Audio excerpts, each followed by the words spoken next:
Hi friends, trading facts YouTube ఛానల్కి స్వాగతం.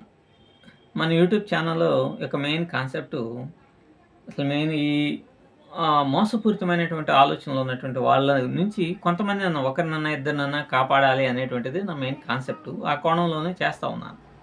కాకపోతే ఈ కోణంలో చేసే క్రమంలో ఈ బొంగు ఆఫ్ స్టాక్ మార్కెట్ మీద అంటే బొంగు ఆఫ్ స్టాక్ మార్కెట్ అనేది ఊహాజనితమైన పాత్రే, కానీ ఇట్లాంటి వాళ్ళు ఉంటారు అనే ఉద్దేశంతో చెప్తున్నాను.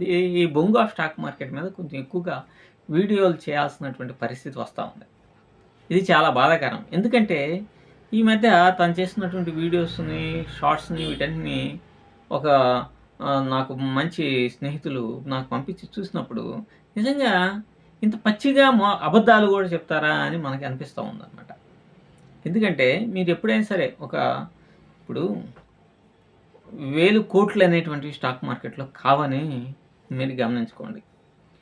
ప్రతి రూపాయి కూడా చాలా అంటే చాలా ఇంపార్టెంట్ ప్రతి వ్యక్తికి.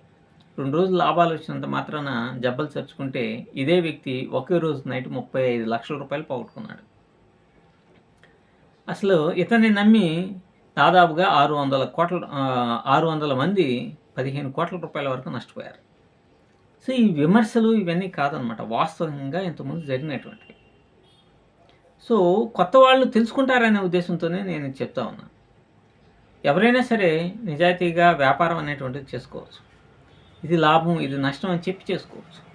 అటువంటి వాళ్ళని మనం ఎవరిని టచ్ చేయట్లా. కానీ మనం కోట్లు కుమ్మరించవచ్చు అనేటువంటి కాన్సెప్ట్తో మీరు కనుక స్టాక్ మార్కెట్లోకి వెళ్తే ఈ రోజున మీరు పెట్టేటువంటి ఒక 12,000 20,000 రేపు 2 లక్షలు 3 లక్షలు 10 లక్షలు కూడా అయ్యేటువంటి ప్రమాదం ఉంటుంది. ఈ స్టాక్ మార్కెట్ అనేటువంటిది ఒక రకమైనటువంటి వ్యసనం అన్నమాట. ఇప్పుడు ఇతన్ని నమ్మి చాలామంది చాలా రకాలుగా నష్టపోయినటువంటి వాళ్ళు ఉన్నారు.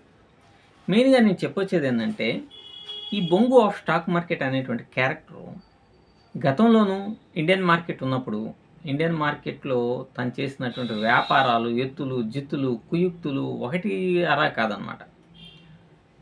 కేవలం సెంట్రల్ పివోట్ రేంజ్ని బేస్ చేసుకొని ఇది ఒక ఫార్ములా అని చెప్పేసి వేల రూపాయలు పబ్లిక్ నుంచి వసూలు చేసినటువంటి వ్యక్తి. ఆ సమయంలో కూడా ఇప్పుడు 1 కోటి రూపాయలు వస్తాయి అని చెప్పినప్పుడు సహజంగానే ఎవరికైనా ఒక ఆకర్షణ అనేటువంటిది ఉంటుంది. ఏముందులే మనం పెట్టేది ఒక 20,000 10,000 కదా వస్తాయి అని అనుకుంటారు. కానీ దీని వెనకమాల చాలా పెద్ద బిజినెస్ కాన్సెప్ట్ అనేటువంటిది ఉంటుంది.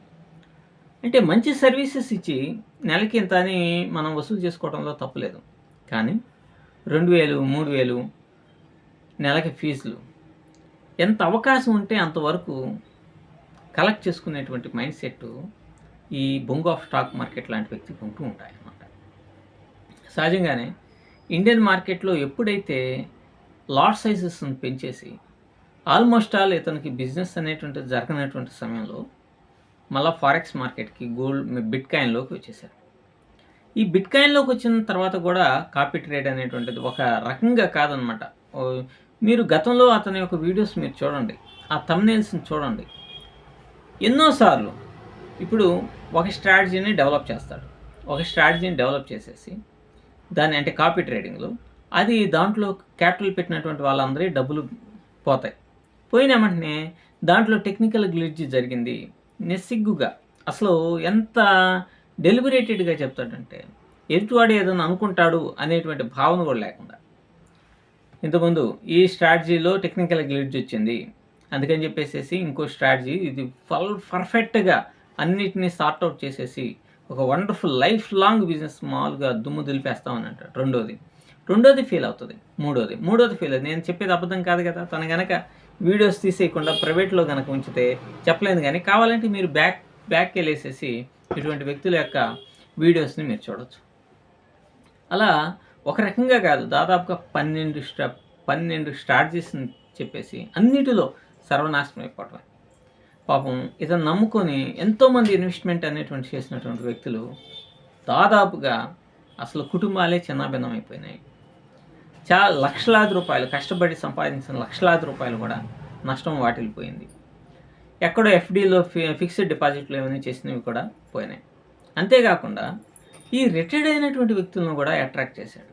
మీకెందుకు, రిటైర్డ్ అయ్యారు, మీ డబ్బులు వచ్చినాయి, మీరు బ్యాంక్లో పెడితే ఎంత వచ్చింది, కాబట్టి మీరు ఈ కూడా తీసుకొని రండి, ఇక్కడ పిచ్చ పిచ్చ డబ్బు వస్తుంది అని చెప్పేసి ఒక నిజంగా ఒక పర్సనాలిటీ డెవలప్మెంట్ పర్సన్ ఎలా అయితే చెప్తాడో ఆ విధంగా మాటలు చెప్పేసి దాదాపుగా 600 మంది ఇన్వెస్ట్ చేసేటట్టుగా చేసినటువంటి అద్భుతమైనటువంటి మేధస్సు. నిజంగా బిజినెస్ టెక్నిక్ నిజంగా ఒప్పుకోవాల్సిందే, దానికోసం హ్యాట్సప్ చెప్పాల్సిందే. కానీ పబ్లిక్ ఈజీగా మనీ వస్తుంది అనగానే దూకేస్తున్నారు. ఇది హైలీ ఇంపాసిబుల్. ఎస్పెషల్లీ స్టాక్ మార్కెట్లో అసలు అసాధ్యం, అది సాధ్యపడే విషయం కాదు. ఇంత కోట్లాది రూపాయలు మీకు వస్తాయి అనేటువంటిది ఒక భ్రమ మాత్రమే. ఒక సంవత్సరంలో ఒక 20,000 రూపాయలు అనుకోండి, ₹1,00,00,000 అవ్వటం అంటే దాదాపుగా ఒక 20,000 రెట్లు ఎంతో వచ్చినట్లు లెక్క. కాబట్టి మనం అసలు నిజం ఏంటి, వాస్తవికత ఏంటి, ఈ గతంలో నిజంగానే ఇంత డబ్బులు అనేటువంటి సంపాదించాడా అనేటువంటి దాన్ని ఒకసారి మీరు అర్థం చేసుకోవాలి. ఇండియన్ మార్కెట్లో ఇతను తెచ్చినటువంటి ఒక ప్రోగ్రామ్ చెప్తాను, మీరు వినండి. 3 లక్షల రూపాయలు ఇన్వెస్ట్మెంట్ కనుకుంటే 3 లక్షలని 3 నెలల్లో ₹1,00,00,000 చేస్తాను అని చెప్పేసేసి, ₹1,00,00,000 అంతకంటే ఎక్కువ చేస్తానని ఒక పెద్ద ప్రపోజల్ని తీసుకొని వచ్చి జనం ఎంత వెరితనంగా కూడా ఆలోచిస్తున్నారో అర్థం చేసుకోండి. కండిషన్ ఏంటి, ఈ 3 లక్షల రూపాయల్లో ఇతని యొక్క ఫీజు 1.5 లక్ష, మిగతా 1.5 లక్షతో ట్రేడ్ చేస్తాడు. ఇతని ఫీజు ఇతను తీసుకుంటాడు 1.5 లక్ష, 1.5 లక్ష మీ అకౌంట్లో ఉంచుతాడు. ఆ 1.5 లక్షతోటి ట్రేడ్ అనేది చేస్తాడు. అది పోయినాయి అనుకో, అతనికి సంబంధం లేదు, అతను ఫీజు ఇవ్వడు. రాలేదను అది పోక వచ్చినటువంటి దాఖలాలు ఎట్లా ఉంటాయి. ఇట్లా చాలామంది ఈ విధంగా కూడా ఇన్వెస్ట్మెంట్ చేసేసి పాపం నష్టపోయారు. తర్వాత కాపీ ట్రేడ్ అనేటువంటి దాన్ని పట్టుకున్నాడు, దాంట్లో కూడా కమిషన్స్ ఇట్లా విచ్చలవిడిగా సంపాదించవచ్చు అని ఇచ్చేశాడు. కానీ ఆఖరికి తాను ఒకటి తెలిస్తే దైవం ఒకటి తెలిసినట్టుగా అతని యొక్క డబ్బులు కూడా, ఈ వచ్చినటువంటి డబ్బులన్నీ ₹1,00,00,000 పైన ₹1,40,00,000 దాకా పోయినాయి. దానికి టెక్నికల్ గ్లిచ్ అని ఇంకొకటి, పీస్ అంటాడు, శాంత్ అంటాడు, ఇంకోటి అంటాడు, లైఫ్ టైం డబ్బులే అంటాడు, ఇన్ని రకాలు ఏం తీసుకొచ్చి ఇచ్చేసి ఇదే ప్రాసెస్లో ₹100తో ₹1,00,00,000 చేస్తాను అని చెప్పేసి ఒక ప్రోగ్రామ్ తీసుకు, ఇదంతా కామన్ ఇండియన్ మార్కెట్లో కూడా ఇట్లాంటి చేసి ఇచ్చేసారు. ₹100తో ₹1,00,00,000 అనే తలకి అందరూ కూడా అట్రాక్ట్ అవుతారు. రేపు పెట్టేటువంటి 10,000 20,000 అవుతుంది, 20,000 40,000 అవుతుంది, 40 4 లక్షలు అవుతుంది. కాబట్టి ఫస్ట్ ఆఫ్ ఆల్ మీరు గమనించండి, ఇతను ఎప్పుడైనా సరే ఒక చార్ట్ని అనాలిసిస్ చేశాడా, లేదు.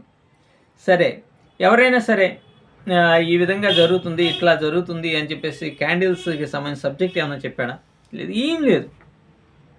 ఏ కాడికి ఆ ఎద్దుల బండిలో కూర్చొని మాట్లాడటం తప్ప. వీటన్నిటిని మీరు సునిశ్చితంగా పరిశీలించండి. ఒక స్టెప్ వేసేటప్పుడు, మీరు డబ్బులు పెట్టేటప్పుడు, మీరు మీ కుటుంబము, మీ పిల్లల యొక్క భవిష్యత్తు అన్నీ కూడా వాటితో మిళితమై ఉంటాయి అనేటువంటిది గమనించండి. అది ఎవరైనా సరే, నేనైనా కావచ్చు, బొంగు ఆఫ్ స్టాక్ మార్కెట్ కావచ్చు, ఇంకోరు కావచ్చు. ఎవరైనా ఒక ఇన్వెస్ట్మెంట్ అనేటువంటిది చేసేటప్పుడు వాళ్ళకి ఆలోచన విధానం మాత్రం ఎలాబొరేటెడ్గా ఉండాలి. ఈ డబ్బుతోనే కుటుంబ వ్యవస్థ ఆధారపడి ఉంటుంది అనేటువంటి దాన్ని మర్చిపోవద్దు.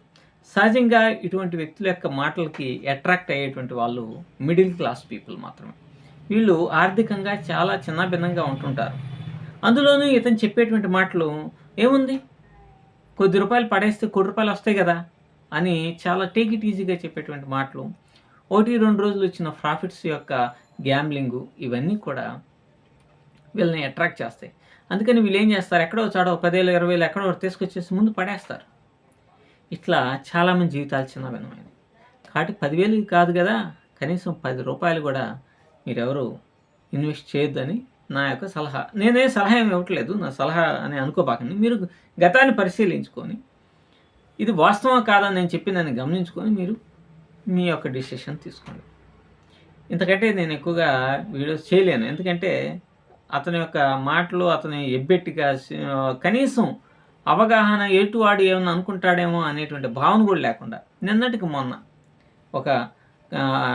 ఒక కాపీ ట్రేడ్ అనేటువంటిది ₹55,000 పోయినాయి. చాలామంది మటాష్ అయిపోయారు. సో దీన్ని ఆలోచించాలి, పబ్లిక్ కూడా ఆలోచించుకొని ఏ నిర్ణయమైనా తీసుకోవాలి. Thank you.